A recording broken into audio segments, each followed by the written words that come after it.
स्वागत है दोस्तों आपका इस यूट्यूब चैनल में। भाई, मैं आपको एक बात बता दूं, मैं भी आप ही की तरह पढ़ने वाला बच्चा हूं। मैं एक सीरीज़ शुरू करने जा रहा हूं। आज हम बस आरपीएफ का क्वेश्चन देख ले रहे हैं। इसके बाद मैं एक सीरीज़ शुरू करूंगा जिसमें मतलब मैंने लूसेंट से ना 300 टॉपिक उठाए हैं जीके के। उन जीके के क्वेश्चन से ना भाई हमेशा 80% सवाल आते हैं और मेरे जीके सही भी हुए हैं। मेरी जो आरपीएफ की एग्ज़ाम है वो मेरा एग्ज़ाम था 2 तारीख को ही, और उसमें मेरे अच्छे खासे जीके सही हुए हैं। तो उसी बेसिस पे हम बात करेंगे आज। जो ये कुछ क्वेश्चंस आए थे आरपीएफ में, देखते हैं इनको। तो भाई पहला क्वेश्चन था कि भारत के संविधान के किस भाग में मौलिक अधिकार का उल्लेख है। तो भाई देखो, नागरिकता जो है वो 2 में है और मौलिक अधिकार जो है वो 3 में है। और ये जो मौलिक अधिकार जो 3 में है वो 12 से 35 तक है। इसमें भी 6 प्रकार की अधिकार प्राप्त दिए गए हैं। जो पहला है समता का अधिकार जो है 14 से 18 तक। उसके बाद है स्वतंत्रता का अधिकार 19 से 22 तक। शोषण के विरुद्ध अधिकार 23 से 24 तक। धर्म की स्वतंत्रता का अधिकार उसके बाद 25 से 28 तक है।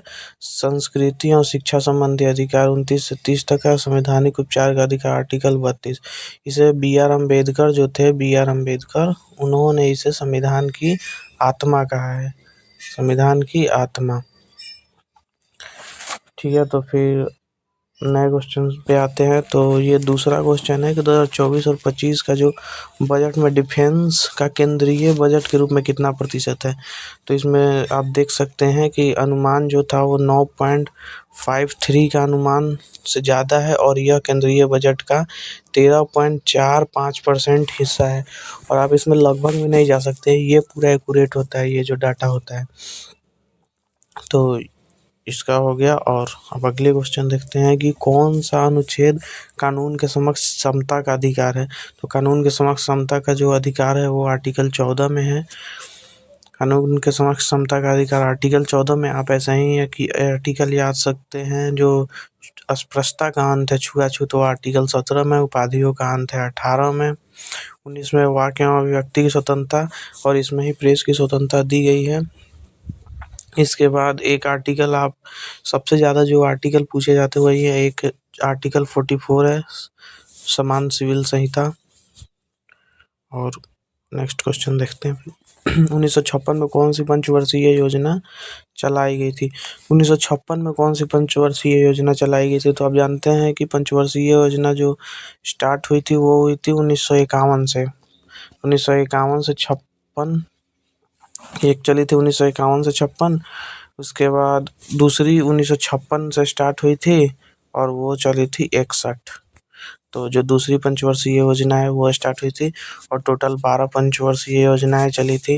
बीच बीच में कुछ रोलिंग प्लान भी आए थे जिसमें गैप था, जिसमें सबसे जो इम्पोर्टेंट गैप और जो सबसे इसमें इम्पोर्टेंट पंचवर्षीय योजना है मैं बताना भूल गया था, वो आप याद कीजिएगा। जो 5वीं पंचवर्षीय योजना है वो सिर्फ 4 साल चली थी, 4 ईयर ही चली थी वो 5वीं पंचवर्षीय योजना। और वो जो 5वीं पंचवर्षीय योजना 4 साल चली थी वो चली थी 74 से 78, 1974 से 1978 तक चली थी। इसके बाद है कि कुंभ मेले को यूनेस्को की अमूर्त संस्कृति धरोहर सूची में कब शामिल किया गया था। तो कुंभ मेले को शामिल किया गया था 2017 में। और कुंभ मेले में अभी ये जो यूनेस्को में धरोहर साइट है वो अभी 43 है, 43। ठीक है, अब नेक्स्ट क्वेश्चन देखते हैं। उड़ीसा के पुरी में जगन्नाथ रथ यात्रा हिंदू जो कैलेंडर है उसके हिसाब से कब मनाया जाता है। तो वो आषाढ़ माह में मनाया जाता है, आषाढ़ माह के शुक्ल पक्ष द्वितीया को।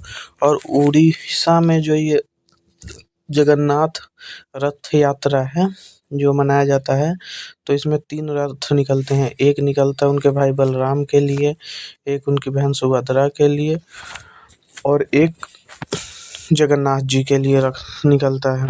ठीक है। हाल ही में किस ईरान के राष्ट्रपति की हेलीकॉप्टर दुर्घटना में मृत्यु हो गई। तो सैयद इब्राहिम रईसी, आप जानते हैं कि इनकी ईरान के ये राष्ट्रपति थे और इनकी मृत्यु हो गई थी। ये डेट अभी तो ये क्वेश्चन हो गया, तो आप इसके हिसाब से अपना आरपीएफ में जो बना सकते हो वो बना सकते हो। 2024 में जो डेथ किए हैं उनका देख लेना आप, और जो नियुक्तियां हुई हैं। हरित क्रांति का जनक किसे कहा जाता है? तो हरित क्रांति का जनक जो विश्व में है, तो विश्व में कहा जाता है हरित क्रांति का जनक नॉर्मन बोरलॉग को, लेकिन भारत में एम.एस. स्वामीनाथन को कहा जाता है। ठीक है। और हरित क्रांति जो शब्द है वो डॉक्टर विलियम गीडे ने गढ़ा था। हरित क्रांति की उपलब्धियां अनाज, गेहूं की वृद्धि सबसे ज़्यादा हुई थी, और हरित क्रांति का जो सबसे ज़्यादा इफेक्ट पड़ा था वो पड़ा था पंजाब में। सबसे ज़्यादा फायदा पंजाब को हुआ था, पंजाब को सबसे ज़्यादा फायदा हुआ था। और नेक्स्ट क्वेश्चन देखते हैं। और हाँ, हरित क्रांति से आप एक और देख सकते हैं कि हरित क्रांति को जो खाद्यान्न उत्पादन के लिए माना जाता है। ठीक है। इसके बाद आती है एक नीली क्रांति। तो नीली क्रांति को किसके लिए माना जाता है, ये आप बताइएगा।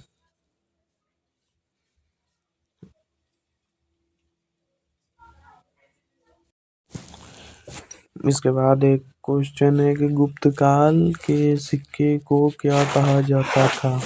तो गुप्त काल में सोने, चांदी और तांबे के सिक्के थे। तो जो सोने के सिक्के थे उसे दिनार कहा जाता था, और जो चांदी के सिक्के थे उसे रूपक कहा जाता था। इसको आप इस तरह से भी देख सकते हो कि जो दिनार है इसकी वैल्यू अभी सबसे ज़्यादा है, तो ये सोने के सिक्के के रूप में हो गए, और चांदी के सिक्के को अपने रुपए के रूप में मान लो, रूपक याद करने में आसानी होगी। ठीक है। इसके बाद नेक्स्ट क्वेश्चन है, वैष्णव संत जो रामानुजन का जन्म निम्नलिखित में किस स्थान पर हुआ था?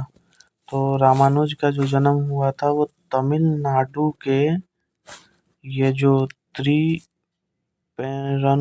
में हुआ था। भाई बड़ा तगड़ा नाम है। इसके बाद जो ये नेक्स्ट क्वेश्चन है, ये सब कुछ नेक्स्ट क्वेश्चन। इसके बाद एक ये क्वेश्चन है कि राज्य प्रशासनिक न्यायाधिकारी के अध्यक्ष की नियुक्ति कौन करता है? तो राष्ट्रपति करता है। मैं फिर बोल रहा हूँ भाई, 2024 की नियुक्तियां और 2024 की डेथ, ये दोनों पढ़ के जाओ। और नियुक्तियां और डेथ जो करते हैं वो जानते ही होंगे आप। और मैं आपको यहाँ पे कुछ टॉपिक बता देता हूँ, आप आर्टिकल देख लो, आर्टिकल। उसके बाद आप देख सकते हो क्या, पॉलिटी में आप देख सकते हो आर्टिकल के साथ साथ आप देख लो भाग, जो पार्ट होते हैं वो देख लो, और उनके आर्टिकल भी याद रखना है। इसके बाद आप देख सकते हो ये जो जियोग्राफी है इसमें आप पर्वत देख लो, पर्वत, पठार और पठार देख लो। पर्वत, पठार, ये दो चीज़ें आप देख सकते हो, और नदी, ये तीन देख लो। ठीक है। और इसके बाद जो एक ये होता है, इसके बाद आप देख सकते हो ये हिस्ट्री में आप दिल्ली सल्तनत देख लो।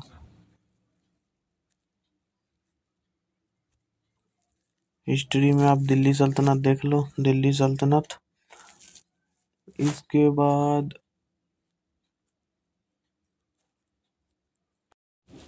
हिस्ट्री में आप दिल्ली सल्तनत देख सकते हो, और दिल्ली सल्तनत के बाद भाई आप देख लो गांधी युग, गांधी युग, गांधी युग देख लो आप, गांधी युग। ठीक है। और गांधी युग के बाद आप देख सकते हो दिल्ली सल्तनत में ये दिल्ली सल्तनत, गांधी युग दो हो गए, और तीसरा देख लो 1857 की क्रांति, 1857 की क्रांति। बस इन टॉपिक को देख के चले जाओ, बाकी हो जाएगा। ठीक है दोस्त, मिलते हैं फिर। वो जो 300 वीडियोस की एक सीरीज आएगी, आप देख सकते हो, उसमें 300 टॉपिक है। हम एक वीडियो में 2 टॉपिक भी कर सकते हैं, तो उसमें देखते हैं भाई। और इसके बाद जो हमारा नेक्स्ट क्वेश्चन है वो है कि भारत के संविधान के किस भाग में मौलिक कर्तव्य निहित है? मौलिक कर्तव्य निहित जो है वो है भाग 4A में, और अनुच्छेद 51A में है ये, और इसे हमने लिया था यूएसएसआर से। उस समय सोवियत संघ हुआ करता था, रूस। और मौलिक कर्तव्य के कुछ उदाहरण इनको आप ज़रूर याद कीजिएगा। इनको आप स्क्रीनशॉट लेके और याद करने का कोशिश कीजिएगा, क्योंकि ये हो सकता है कि अगले जो शिफ्ट होने वाले हैं उनमें आए, क्योंकि रिलेटेड ही आते हैं। रेलवे एक बार ही पेपर बनाती है और उसी से रिलेटेड टॉपिक से क्वेश्चंस निकालती है, तो आप देख सकते हैं। इसके बाद एक क्वेश्चन है कि सड़क सीमा संगठन BRO की स्थापना कही हुई थी। तो BRO की जो स्थापना हुई थी वो 7 मई 1960 को हुई थी, और जिसके अध्यक्ष थे पंडित जवाहरलाल नेहरू। पंडित जवाहरलाल नेहरू उस समय प्रधानमंत्री भी थे, तो उनके समय में ही BRO की स्थापना हुई थी। इसके बाद बॉयल के नियम के बारे में, तो आप हर कुछ चीज़ के नियम को पढ़ के जाना। जैसे न्यूटन लॉ तो सभी को पता है, उसके बाद आर्किमिडीज का सिद्धांत है, उसके बाद ये आइंस्टीन का जो है E=mc²। तो इन सब लॉ को पढ़ के जाना। और बॉयल का नियम जो है, तो बॉयल का नियम आदर्श गैस का दाब और आयतन के संबंध बनाता है। इसके अनुसार नियत ताप पर गैस का आयतन दाब के व्युत्क्रमानुपाती होता है, जहाँ गैस को P से डिनोट किया जाता है और गैस का दाब P से डिनोट किया जाता है, और V से गैस का आयतन को डिनोट किया जाता है, और K एक नियतांक है। भाई मैं साइंस पढ़े बहुत दिन हो गए, इसलिए थोड़ा इधर प्रॉब्लम आ रही है। और इसके बाद नेक्स्ट क्वेश्चन एक था कि जनित्र के कार्य कौन कौन से हैं। तो ये विद्युत जनित्र के जो कार्य हैं वो आप देख सकते हो। विद्युत जनित्र का मुख्य काम तो विद्युत ऊर्जा में बदलना है, यांत्रिक ऊर्जा को, और यह विद्युत आवेश को बाह्य परिपथ से होकर प्रवाहित होने के लिए प्रेरित करता है। यह विद्युत जनित्र का मुख्य कार्य है। और इसके जो और कार्य हैं वो घरों और कारखानों में बिजलियों के उपकरणों को चलाने के लिए इस्तेमाल किया जाता है। आवेश और ऊर्जा के भंडारण के लिए इस्तेमाल किया जाता है। शक्ति के गुणांक को बेहतर बनाने के लिए इस्तेमाल किया जाता है। विभिन्न विद्युत फिल्टरों के लिए इस्तेमाल किया जाता है। इन सब ये कुछ चीज़ें हैं जिनके लिए विद्युत जनित्र का इस्तेमाल किया जाता है। रसोई गैस LPG में मुख्य रूप से प्रोपेन और ब्यूटेन होता है। और LPG का जो फुल फॉर्म है वो भी आपको एक याद करना है, लिक्विफाइड पेट्रोलियम गैस। इसके बाद नेक्स्ट क्वेश्चन है कि कौन से पर्वत पर सबसे अधिक वर्षा होती है। जो सबसे अधिक वर्षा होती है वो पूर्वोत्तर भारत के मेघालय राज्य में खासी जिले में स्थित है मासिन राम गाँव। दुनिया में सबसे ज़्यादा वर्षा यहीं पे होती है, और इसे बादलों की भूमि भी कहा जाता है, मासिन राम में होती है। और जो वर्षा होगी तो वो वहाँ पे हो जाएगी पूर्वोत्तर भारत में। ठीक है, अब इसके बाद भारत का कौन सा राज्य सोने का सबसे बड़ा उत्पादक है। तो सोने का सबसे बड़ा उत्पादक है वो कर्नाटक है। कर्नाटक राज्य सोने का सबसे बड़ा उत्पादक है। नेक्स्ट क्वेश्चन है कि न्यायाधीशों की नियुक्ति किनके द्वारा की जाती है। तो जो उच्च न्यायालय के न्यायाधीश होते हैं वो उच्च न्यायालय के मुख्य न्यायाधीश की नियुक्ति के लिए राष्ट्रपति, भारत के मुख्य न्यायाधीश और राज्यपाल से परामर्श लेते हैं। और जो सर्वोच्च न्यायालय के मुख्य न्यायाधीश की नियुक्ति है वो राष्ट्रपति ही करते हैं। और जब राष्ट्रपति और उपराष्ट्रपति अगर ना हो या उनकी डेथ हो गई हो, तो जो राष्ट्रपति का कार्यभार संभालते हैं वो उच्चतम न्यायालय के मुख्य न्यायाधीश संभालते हैं। और एक नया क्वेश्चन है, 1 मार्च 2025 तक भारतीय रिजर्व बैंक की रेपो रेट। तो जो रेपो रेट होती है इस पर RBI लोन देता है, और रिवर्स रेपो रेट पर RBI लोन लेता है। तो जो ये रेपो रेट थी वो 6.25 है अभी। इसके बाद एक और क्वेश्चन है कि मौलिक कर्तव्य को किस देश से अपनाया गया। तो मैंने पहले ही बता दिया था, USSR से अपनाया गया है। इसके बाद एक और क्वेश्चन आर्टिकल 44 के लिए मैंने पहले ही बता दिया था। और ये पंचवर्षीय योजनाएं हैं। पंचवर्षीय योजना मैंने पहली पंचवर्षीय योजना 51 से 56, दूसरी 56 से 61, तीसरी 61 से 66। उसके बाद योजना अवकाश था 66 से 69 तक, इसमें रोलिंग प्लान चले थे। इसके बाद चौथी 69 से 74 और पाँचवीं 74 से 78। ये एकमात्र पंचवर्षीय योजना है जो सिर्फ 4 ईयर तक चला था। इसके बाद रोलिंग प्लान फिर आया। फिर छठी पंचवर्षीय योजना 80 से 85, सातवीं 85 से 90, उसके बाद वार्षिक योजनाएं थी 90 से 92 तक। इसके बाद फिर 8वीं पंचवर्षीय योजना 92 से 97, 9वीं 97 से 2002 और 10वीं 2002 से 2007, 11वीं 2007 से 2012 और लास्ट ये जो थी 2017 तक। लास्ट ये जो थी 2012 से 2017। इसके बाद जो ये योजना आयोग है इसको नीति आयोग में बदल दिया गया। नीति आयोग में बदल दिया गया 2015 में। 15 में आया था नीति आयोग, इसको पूरा किया गया 2017 तक था, पर बीच में ये नीति आयोग आने के कारण ये 15 से नीति आयोग हो गया। इसके बाद 1920 में जो गांधी जी द्वारा आंदोलन चलाया गया था वो था असहयोग आंदोलन चलाया गया था। 4 सितंबर 1920 से शुरू कर दिया गया। इसे सविनय अवज्ञा आंदोलन के नाम से भी जाना जाता है। समझ गए। और next question, bank of Baroda के वर्तमान मुख्य कार्यकारी अधिकारी सीईओ के प्रबंधक निदेशक एमडी कौन है? तो डॉक्टर देवदत्त चंद है। बोला है ना कि आप बस नियुक्तियां पढ़ के जाओ जिनकी 2024 में नियुक्ति हुई है और जिनकी मौत हुई है, बस। इसके बाद गुप्त काल के सिक्के को क्या कहा जाता है? तो गुप्त काल में जो सिक्के थे वो